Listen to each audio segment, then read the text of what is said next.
I want to welcome Prime Minister Edi Rama of Albania. Dua t'ju uroj mirëseardhjen kryeministrit Edi Rama nga Shqipëria. Kryeministri Rama është një mik i madh i popullit hebre, një mik i madh i shtetit hebre. A mund të them po kështu edhe një mik i madh i imi.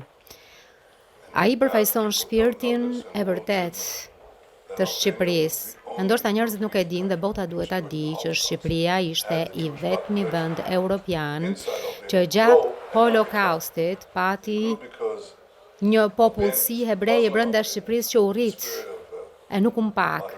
U rrit sepse shqiptarët, muslimanët shqiptarë, në frymën e moderimit, në frymën e tolerancës, në frymën e dinjitetit njerëzor, mbrojtën një qindra hebrej që jetonin aso kohë në Shqipëri, e po kështu mikpritën shumë të tjerë. Ky është shpirti që ju përfaqësoni. Kjo është ajo histori që, siç po flisnim pak minuta më parë, është histori që bota duhet ta njohë. Kjo është histori, siç ju thatë, që frymëzon filma. Njerëzit duhet të njohin rolin e jashtëzakonshëm, rolin moral që Shqipëria luajti gjatë orëve më të errta të historisë njerëzore. Kjo është ajo frymë që ju vazhdoni ta ushqeni dhe sot, miku im i mirë Edi. Ju qëndroni me kuraj kundër atyre që duan t'ju sprapsin, ju qëndroni krah së vërtetës, ju qëndruat krah Izraelit kur u sulmuam nga barbarët. Busulla juaj morale nuk u lëkund. Dhe kjo është diçka që ne e vlerësojmë thellësisht dhe që ju shenjon se një udhëheqës të jashtëzakonshëm të popullit tuaj dhe mendoj për ato segmente njerëzimi që duan që e vërteta të mbrohet e të mbrohen vlerat morale që bashkë ndajmë. Po kështu, e jo çuditërisht, ne po ndërtojmë marrëdhënie të shkëlqyera midis Shqipërisë dhe Izraelit. Dhe numri i turistëve izraelit që kanë shkuar në Shqipëri është rritur me 800%, ndoshta 1000 dhe së shpejti do të bëhen shumë më tepër. Dhe mund t'ju them të gjithë izraelitëve që Shqipëria është një vend i mrekullueshëm, me njerëz mrekullueshëm, kështu që shkoni atje. Kjo ishte e para. E dyta, kemi kompani investues izraelit, të cilët dinë që ka një mundësi të madhe ekonomike në Shqipëri, ka një orientim drejt tregut të lirë dhe që ka gjëra që mund të zhvillohen së bashku me shqiptarët. Kjo do çohet edhe më tej me çeljen e dhomës tregtisë në Jeruzalem, mendoj nesër, me praninë e kryeministrit Rama. Dhe kjo është diçka që mendoj se do të çojë përpara lidhjet ekonomike. Dhe sfundi do doja të thoja që ne po kështu kemi një mirëkuptim që shkon përtej interesave, por në ndjesën më të thellë të simpatisë njerëzore, njohim që ka një themel afërsie e vëllazërimi midis dy popujve tanë, e dua të them edhe një bazë vëllazërimi midis të dyve prej nesh. Faleminderit kryeministër. Dua ta theksoj edhe një herë se Shqipëria e Izraelit ndajnë marrëdhënie të shkëlqyera që i kanë rënjët në miqësinë e thellë midis popujve shqiptar dhe hebre, parktuar përmes shekujsh historie, kur më shumë se një herë hebrejt që iknin persekutimit në Perëndim erdhën e u vendosën në brigjet tona.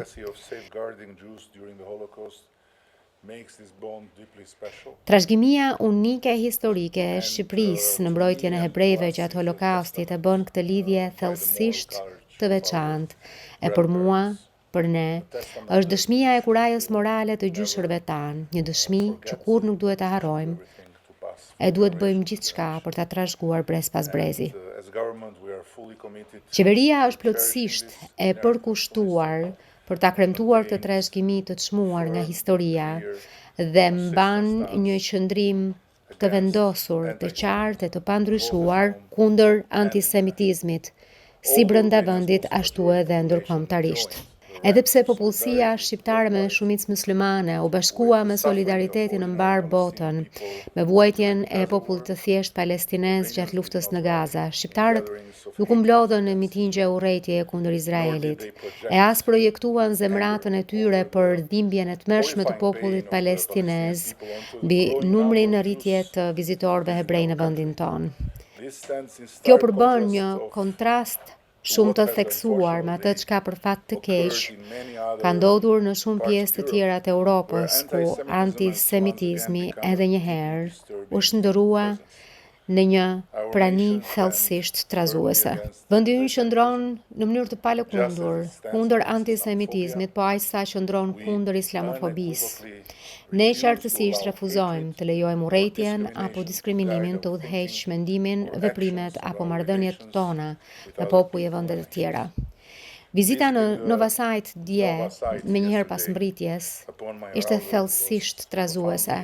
E megjithatë pata një ndjenjë lehtësimi moral kundrejt shpirtrave të atij vendi të dhimbshëm, duke e ditur që kur nuk i lam në baltë, qëndruam krah pengjeve dhe familjeve të tyre dhe kundër kasapëve neonazistë të Hamasit, veprimet e cilëve kanë sjell vuajtje të pa durueshme jo vetëm për izraelitët, por për një kohë shumë të gjatë edhe për motrat e vëllezërit tanë palestines të dehumanizuar nga Hamasi deri në pikën e katandisjes në instrumente lufte, kthyer në një infrastrukturë mbrojtjeje prej mishje e gjaku, mish për zjarrin e terrorit.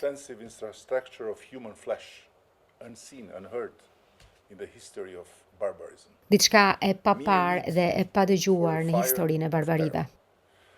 Shqipëria është e nderuar që bëhet pjesë e bordit të paqes themeluar nga presidenti Trump dhe e shoh këtë ftesë jo vetëm si një njohje, por edhe përgjegjësi morale.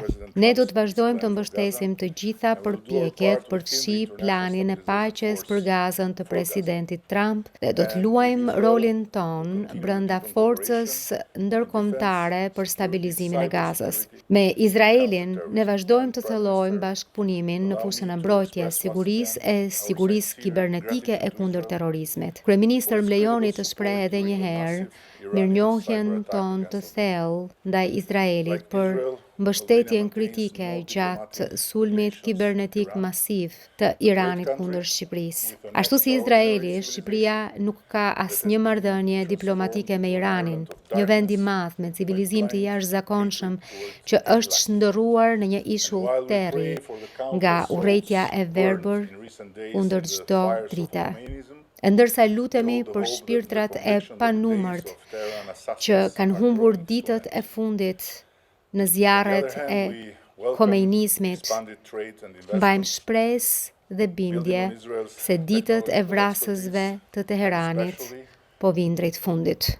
Nga ana tjetër, mirëpresim rritjen e tregtisë dhe të investimeve, mbështetur në ekspertizën teknologjike të Izraelit e sidomos marrëveshjet që po arrim ditë pas dite për të ndërtuar bashkërisht një prodhim të ri të mbrojtjes e sistemit ushtarak dhe fal partneritetit me Izraelin, po rikrijojmë kushtet për prodhimin Made in Albania të sistemeve të mbrojtjes që të shtrihet edhe jashtë vendit. Në këtë frymë të bashkëpunimit në rritje, do të përurojmë nesër, siç ju e përmendët, hapjen e dhomës së tregtisë në Jeruzalem, që synon të forcojë lidhjet e biznesit e të nxit Shqipërinë e mundësitë e saj si një vend që po zhvillohet fort. Së fundi në radhë, por jo nga rëndësia, dua ta përmbyll me notën më mbreslënëse e më inkurajuese në këtë marrëdhënie, turizmin dhe shkëmbimet midis njerëzve, të cilat më së fundi po rriten ashtu siç duhet,